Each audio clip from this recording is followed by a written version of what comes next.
देखिए, जीवन में हम जब आगे बढ़ते हैं, कोई लक्ष्य निर्धारित करते हैं। जब आगे बढ़ना होता है, सबसे पहले हम एक लक्ष्य निर्धारित करते हैं, जो कि आपने कर चुका हो। पिछली बार भी हम बोले थे इस बार। और जब लक्ष्य निर्धारित करके उस रास्ते में जब हम बढ़ते हैं, और गौर से सुनिए, तो रास्ता हमें सिखाता है, तरह तरह की परीक्षाओं से हमें पार करवाता है, हमें सजाता है, संवारता है, विभिन्न प्रकार की कठिनाइयां जो आती हैं उससे भी पारंगत करवाता है। और उसके बाद जब हम लक्ष्य को अचीव करते हैं, जब लक्ष्य को प्राप्त करते हैं, तो केवल लक्ष्य एक सांकेतिक मात्र, ये सच्चाई है।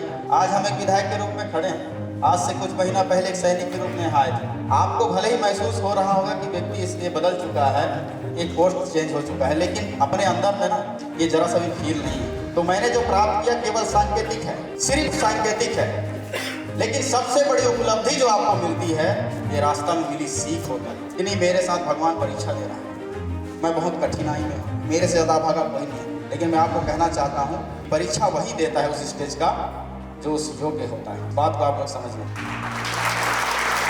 तो जिंदगी में कितना भी बड़ी कठिनाई आ जाए, आपको गर्व होना चाहिए कि आपके पास वो कठिनाई आई है, क्योंकि भगवान ने आपको उस कठिनाइयों के झेलने के लिए योग्य बनाया है, तभी कठिनाई आई है। अगर हम आपके स्टडी से इसको जोड़ के देखें, तो जो फाइनल ईयर्स के स्टूडेंट हैं, एग्जाम वही देता है जो उस योग वहाँ तक पहुँचता है। सही बात है। तो सेम उसी तरह जिंदगी की कठिनाइयाँ हैं, और जो कठिनाइयाँ आपके पास चल के आया है, वो हर कठिनाइयों से आप पार पा सकते हैं, बशर्ते स्थिरता की जरूरत है। मैं बार बार बोलता हूँ कि जब जिंदगी में कुछ समझ में ना आए, चारों दिशाओं में अंधेरा लगे, एक बार आता है समय लाइफ में ऐसा, ये हर किसी की लाइफ में आएगा। एक बार ऐसा समय आएगा कि चारों तरफ अंधेरा छा जाएगा, यार दोस्त परिवार रिश्तेदार कोई काम नहीं आता। उसी समय लोग गलत डिसीजन लेते हैं, हड़बड़ा जाते हैं, और कोई लोग तो ऐसा फैसला ले लेते हैं कि इस दुनिया से चले जाए। लेकिन इस बात को याद रखना कि जरा सा स्थिरता, कुछ देर रुको, वहाँ लंबी सांस भरो, ध्यान लगाओ। आप देखना, कुछ देर रुकने से आपको एक रास्ता अगर बंद होता है तो 1000 रास्ते दिखेंगे। मैं वादा से दावे के साथ बोल सकता हूँ।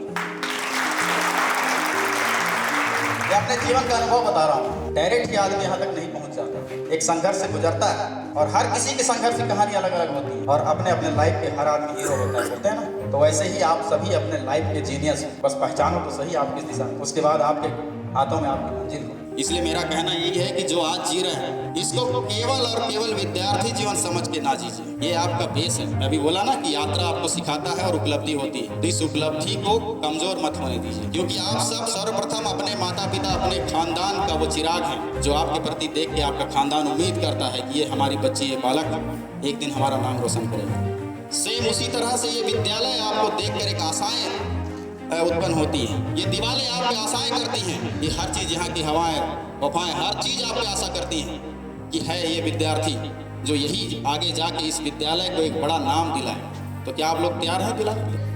ये उम्मीदें आपको ये दीवारें करती हैं, और साथ साथ आपके गुरुजन करते हैं, क्योंकि ये गुरु का सबसे बड़ा गुरु दक्षिणा वही होता है शायद, जो उसका पढ़ाया हुआ कोई एक भी बालक कीर्तिमान को स्थापित करता है। समझ रहे हैं? इसलिए और लास्ट में कहूँगा कि सबसे बड़ी और आशाएं जो है, हम खुद आपको आशा करते हैं कि आप हमारे क्षेत्र के विद्यार्थी हैं, और आप पर हमें बहुत ज़्यादा उम्मीदें और भरोसा है। जैसे आपने हमारे प्रति उम्मीदें किए होंगे ना, उससे 1 लाख गुना आप पे हम भरोसा करते हैं, उम्मीदें करते हैं। क्यों?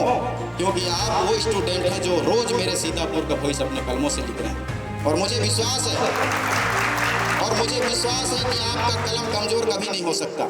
इसलिए साथियों, आज इस वार्षिक उत्सव के अवसर पर आपको संकल्पित होकर जाने की जरूरत है कि आपका ये जो कलम है, जिस निष्ठा और जिस ईमानदारी से आज एक कोरे कागज पे आप लिख रहे हैं, इसी ईमानदारी से, इसी निष्ठा से जब इस राष्ट्र के अनेक पदों पे आप नियुक्त होंगे, अनेक जिम्मेदारियों को जब आप निभाने के लिए आगे बढ़ेंगे, तो आपका एक कलम ईमानदारी का प्रतीक माना जाना चाहिए। मैं आपसे उम्मीद करता हूँ। तो मैं आज इसलिए आपको कहना चाहता हूँ कि संकल्पित होकर जाने की जरूरत है, क्योंकि आने वाला समय में आप ही डीएम बने, आप एसडीएम बनेंगे, आप विभिन्न प्रकार के पदों में जाएंगे, थाना प्रभारी बनेंगे, यहाँ तक कि विधायक बनेगा, कोई सीएम बनेगा। तो जब उस दायित्व को निभाने के लिए आप आगे बढ़ेंगे, तो उस समय आपका ये संकल्प याद आना चाहिए, और आपके कलम कांपने नहीं चाहिए डिसीजन लेने, तब जाके हमारे सीतापुर का नाम ऊपर आएगा, और इस विद्यालय की जो आपकी आशाएं हैं, इन गुरुजनों के जो आप प्रति आशाएं हैं, वो पूरी होंगी।